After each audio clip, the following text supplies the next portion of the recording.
only a few minutes, so I want to cut to the chase, as it were, because we agree. We're here because this is the greatest ever assault on the welfare state, on the National Health Service, on our education service. And we have a huge fight. And the question is that I hope will be discussed this today and for a good deal of time afterwards, is how do we fight back? That's the big issue we've got to face. How do we fight back?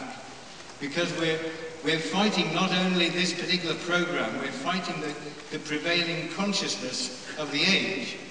And I don't know if you put yourself through the purgatory of listening to the Today program every morning, but it certainly raises the blood pressure on a daily basis. And today was no exception, because they had an item about the People's Assembly. You may have heard it. Yes. Yes, they had an item. And I thought, now we might hear the argument about the austerity program. Is it necessary? Is it based on a false analysis? Discussion about that? No. The point of the discussion was, why do we have no protest in Britain? That was the point of their discussion. And it promoted the idea. The subtext to this was that we are pessimistic and we are fatalists. And that was the premise. They didn't dispute that, they then discussed that. And that's what we're fighting, that we cannot get to the main argument. We can't get to the substantive issues. If they do something, it's always sidetracked into something else. So how do we fight back? Well now, in the past, I think some of us have been critical of the trade union reaction. Militant speeches are one thing, action is something else. And at the time of the day of action, some of us said that in the time it took the TUC to propose and then carry out a walk through London on a Saturday, you could have got pregnant and had a child. And if that's the scale,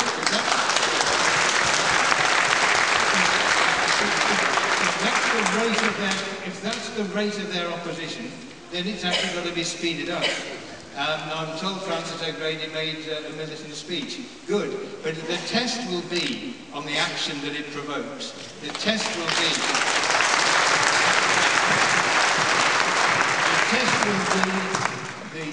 the members, the anger that is palpable and that you meet on a daily basis, how that is channeled and how that is organised and how that leads to direct challenges to the government and to the whole process. To challenge the failure to even put on the agenda full employment, the failure to give our kids any kind of future that they can look forward to, the prospect of having a house, the prospect of having an income, a steady job on which to bring up a family. We're not even discussing this at the moment on a TUC level or a Labour level. As for the Labour Party, now Miliband today invokes the Act of Government. I hope when you go to the Central Hall later on, you don't hear the sound of Clem himself turning in his grave at the sloppy thinking of the current Labour leadership. And I hope you might just hear the roar of anger from Nye Bevan as he swivels in his grave at the destruction of the NHS. You have to ask.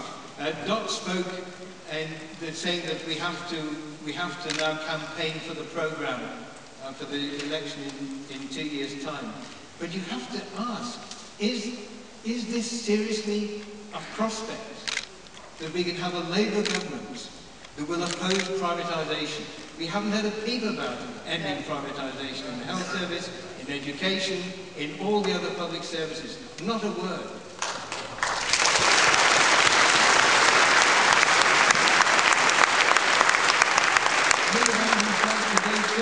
He will not reverse the cuts. He said it in words of one syllable. So don't let's be in any doubt. Don't let's be in any doubt that if they were to get in, largely because of the work of people like you and the other people here, they will not reverse the cuts. They've said it. Means-tested benefits, the thin end of the wedge. Who would have thought we would have a Labour leadership, the Labour leadership be the ones to to put forward the idea that the benefits should be means tested. So on that basis, you do wonder whether the Labour Party is the way forward. And some of us have floated the idea of an alternative electoral formation. At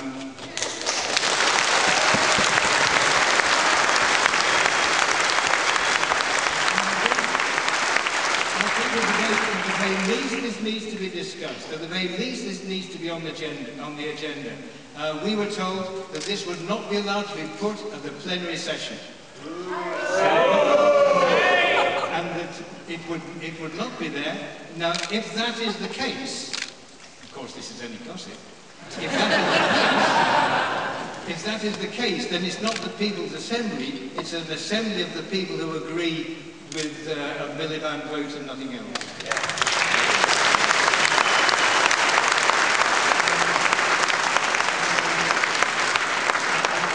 I've got to wind up, so I'll be very quick. There was an attack mounted on us by an anonymous leading trade unionist, and it was saying that, of course, this was not to be considered an electoral alternative, and that, and I quote to give you a sample, most people on the left view the possibility of a Miliband-led government with moderate optimism. With moderate optimism. Now, I had 6 more quotes to tell you.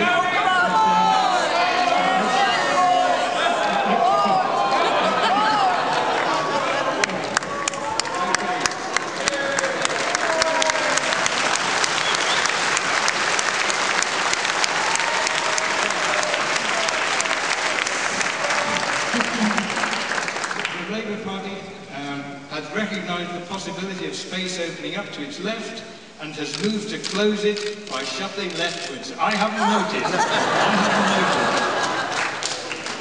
Now, it's written by a leading trade unionist, I must stress this, a leading trade unionist, who wants to remain anonymous. But I think the anonymity may be revealed, because, as I understand it, he may be at Wimbledon next week as the leading British challenger for the title. So good luck, Andy. Okay, I have to wind up. I think it's really important that we discuss that. If there were to be a space to the left of Labour, nothing would pull the Labour Party left than the idea of losing its votes to someone who is really going to put into practice the ideas that we all believe in. Let's consider that, let's put it on the table, and let's have a good discussion on that basis.